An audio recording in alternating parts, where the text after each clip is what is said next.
So let's start from the hard, quick facts. Hard, quick facts, right? How does climate change affect women, and why it's important to acknowledge gender when talking about problems associated with climate change. And first, agriculture. Agricultural sector is very important for female employment, especially in the countries of Global South, but it's also true that it's also equally important for men. However, climate, and also we saw already, right, the example of coffee, and this is not unique to coffee industry. Climate change indeed poses great risks to agriculture. And at the same time, gender inequality adds another layer of climate change associated risks. And here you can see one example of the database that shows that on average, less than 20% of women own agricultural holdings, which means that they are not represented in decision-making, and it puts them into a riskier space when it comes to climate change impacts, whereas the way in or out of this space is not in their control. They don't have decision-making power. Although I must note that this database is not perfect, it's not the fullest one, it's not the most updated one, and Chloe will talk later a bit more about this problem with gender segregated information and data. And also agricultural holding might exclude some women who actually have decision-making power. However, we are aware of general global trends, and globally, there is an obvious trend that there is still discrimination of women and property rights, and it's still a reality for many women internationally. And climate change will only multiply this injustice. And again, if we draw an analogy with coffee case that we talked in the very beginning about, fighting for social justice and gender equality can become a key to climate change impacts mitigation and adaptation in agriculture. And I will now give the floor to Chloe, who will talk more about other effects and also, as I said already, gender gap in data and curricula. Thanks, Victoria. Another key aspect that women are inequitably impacted is through climate hazards. So these are weather events that are more likely as a result of our changing climate. So this could be stuff like droughts, floods, heat waves, and storms. So it's found widely across literature that in parts of Pakistan following flooding, women are subjected to a higher level of gender-based violence, and this includes rape and gang rape, sadly. And this has been shown following multiple floods, and it can also be the case in other countries following a monsoon season, so a rainy season in that country. There's also some evidence to show that heat inequitably affects women. It's thought that women thermoregulate, so regulate how their body responds to hot environments slightly worse than men, and the impact is different between men and women. And then another thing is that women are often left at home to run households, and as we've seen, they don't have the same rights as men in multiple countries for land rights. When men migrate away from work, and this can be for things like drought if they are in an agriculture-based economy. Next slide, please. So then women, climate change and health. So more broadly, women are more likely to experience a condition called anemia, which is a lack of iron, and also experience malnutrition. This could be because they have less access to food sources or are dependent on other household members to provide them food and income. We also know more broadly that pregnant women are a vulnerable group to extreme heat. So they can experience a number of negative birth outcomes, and there is an increased risk of this. This is things like stillbirth, so your baby is born and doesn't survive, or is born and is dead. They also experience more likelihood of preterm birth.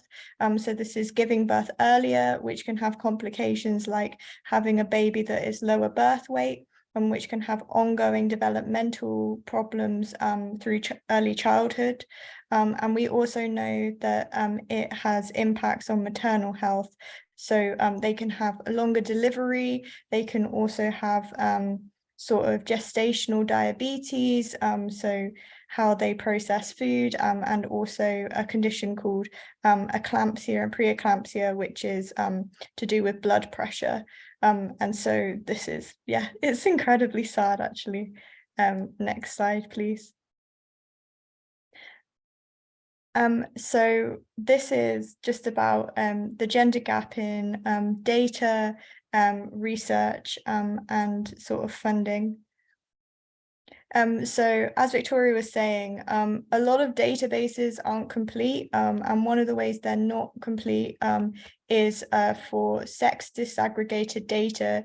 So it's thought, as we showed, that women are more affected in certain climate hazards, but there is a lack of data to show this, and this is important to have evidential policy.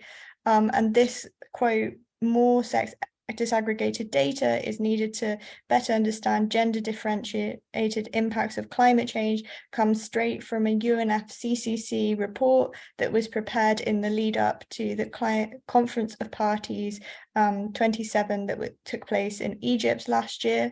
And so it will be interesting to see how they make progress on this in the run up to the next COP in Dubai or somewhere in Saudi Arabia this year. Next slide, please. So then the research gap. So this was quite shocking. So there's a database called PubMed, which you can search sort of more health related natural science based papers on. So if you just search climate change and then add the word women, only 1.2% of the total number of papers would consider women and climate change in their studies out of the total. Then if you look at health, it's slightly better at 3.7.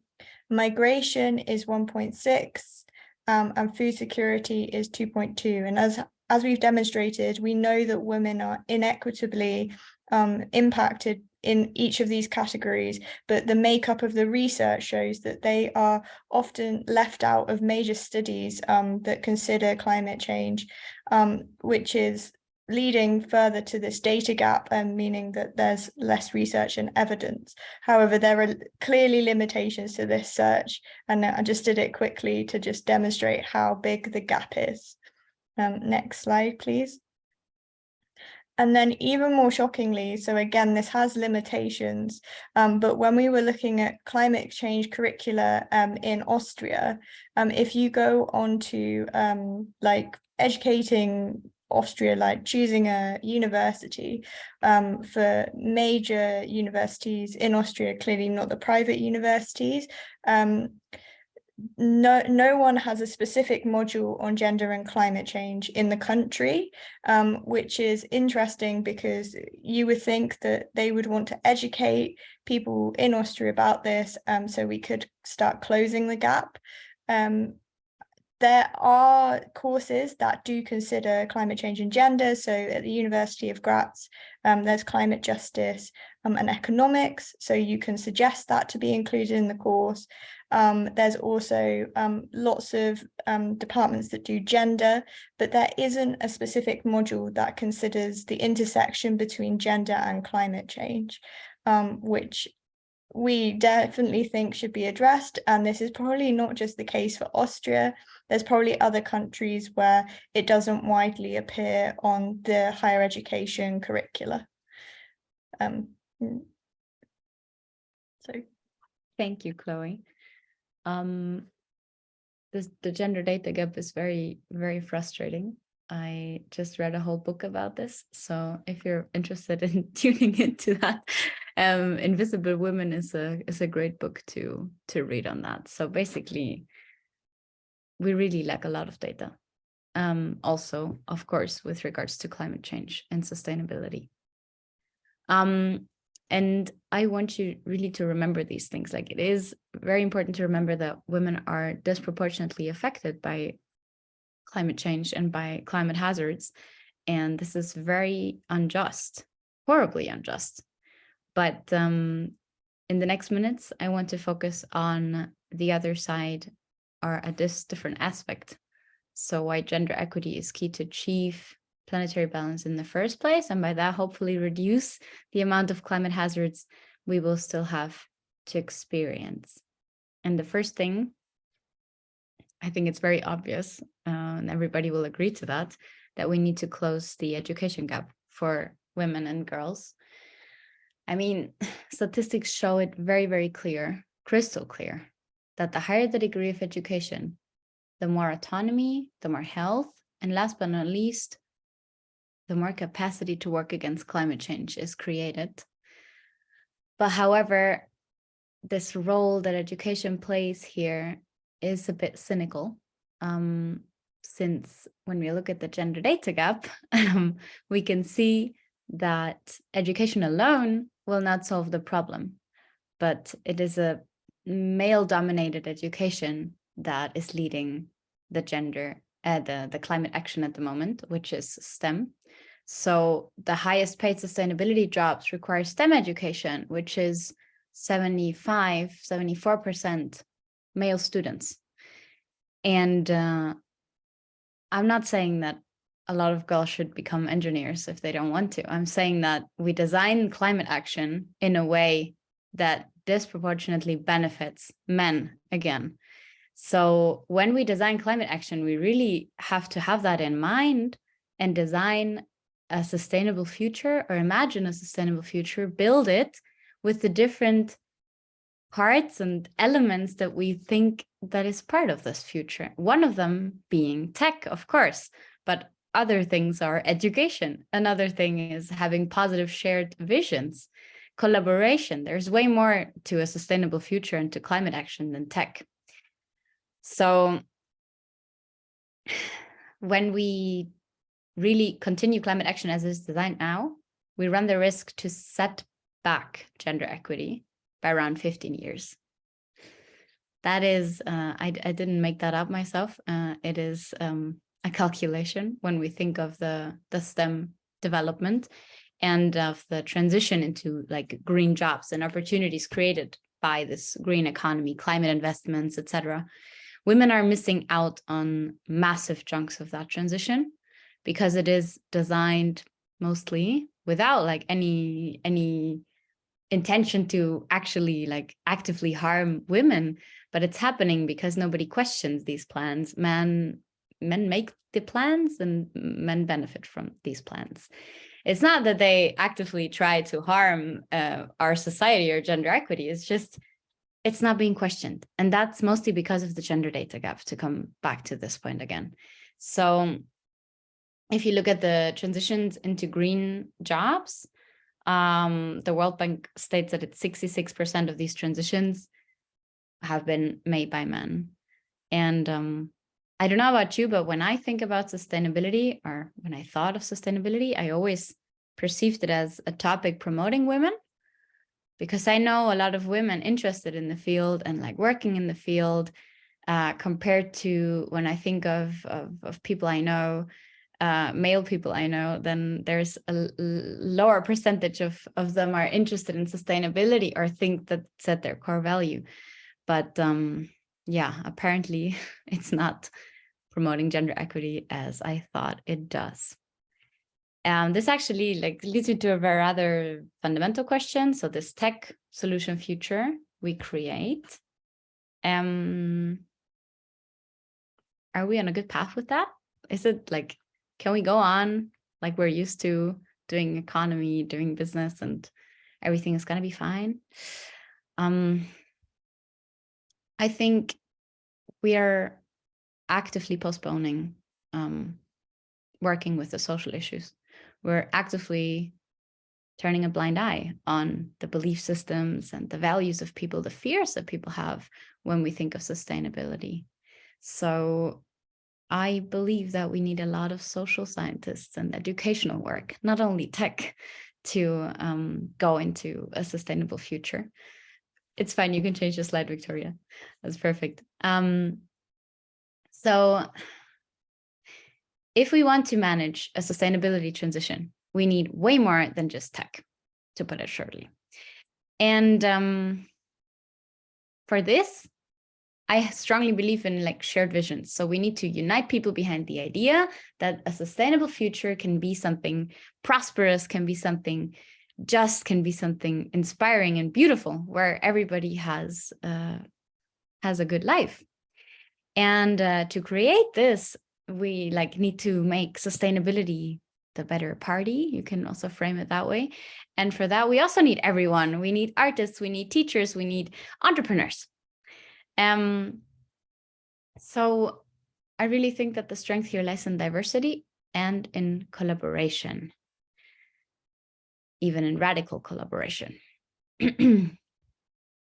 I myself am an entrepreneur. I'm working with sustainability or circular economy, to be exact, and am an impact entrepreneur, if you want to put it into these categories.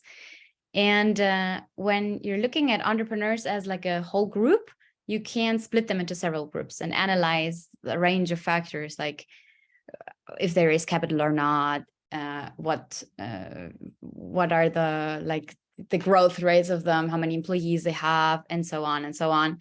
And one monitor that does that is the Austrian Startup Monitor. And with regards to impact, I found some very interesting numbers. So when I think of entrepreneurship, I think of speed. And for me, it's like the more people and startups are working on impact, the faster we're gonna get to like a sustainable world. So I cherish it when I have a lot of people working in the same field. For me, it's rather about like collaboration, out of competition. So a lot of other social entrepreneurs and ecopreneurs think like that too. And a lot of them are women.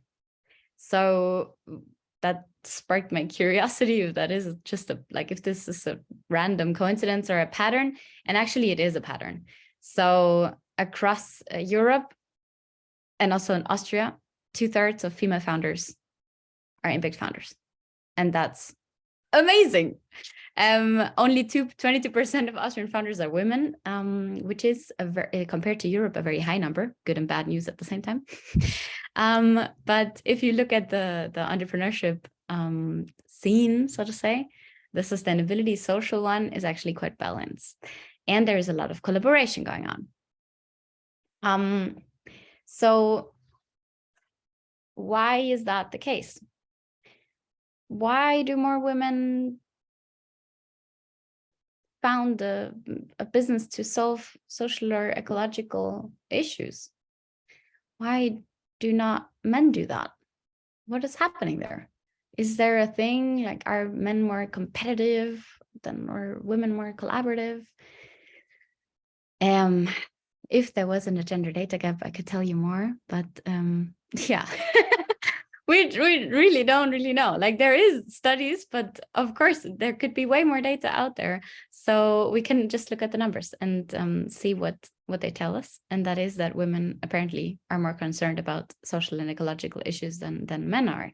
But again, if you look at how this transition is shaped and the funding that is available for it, it's all tech focused. Also the public funding you can apply for sustainability transition, it's about technology development, not about education, for example. And this makes me angry because me as an entrepreneur, I have seen how much potential lies in sustainability education. So I really think there's a lot more work that remains to be done. And I'm convinced that gender equity as a term fosters collaboration and fosters this impact that is happening, and is therefore also a key success factor for sustainability. So at the end of the day, the more perspective we bring to the table, the better. The more diverse teams we have, the better, because heterogeneous teams outperform homogeneous teams. Several studies have shown that. Exactly, thank you. Not only in entrepreneurship, also when you look at scientific working groups, when you look at governments, when you look at management boards, advisory boards, whatever there is out there, when you can bring women to the table, and also not only women, also people from a different background, and try to broaden the perspectives that are in the discussion, it can only be beneficial. Of course, it has to be managed well. You cannot just bring diverse perspectives and go on as it was before. This will not help. Like, diversity has to be managed in order to be beneficial. But at the end of the day, there is a wide consensus that a lot of synergies can be created by collaboration and this collective intelligence that rises, so to say. And the term collaborative leadership is something rather new, and it emerged not only, but definitely related with the rise of women in leadership positions. More, to put it like in a comparison, more traditional leadership styles were authoritarian, transactional, or like delegative leadership. That is a term for, like, you might have heard that. And the papers and studies around the topic of leadership changed quite a lot recently, or in the last decade, I would say. And the consensus that collaboration and empowerment becomes more and more important to achieve like the best results from teams and organizations is growing. There are some cases where it is rather self-explanatory that diverse and collaborative work leads to the best results.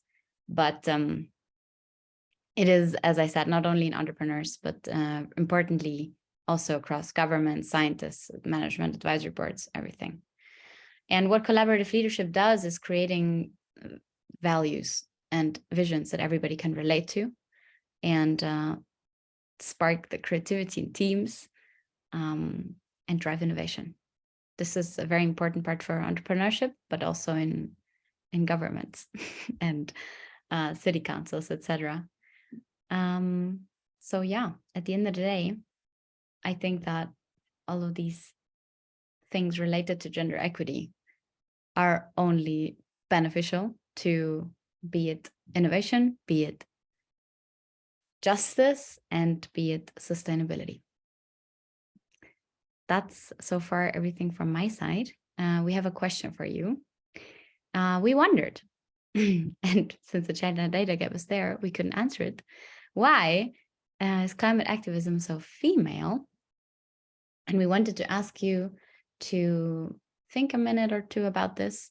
Scan the code. It's anonymously. You can type in whatever you want, so that we can have a basis for discussion.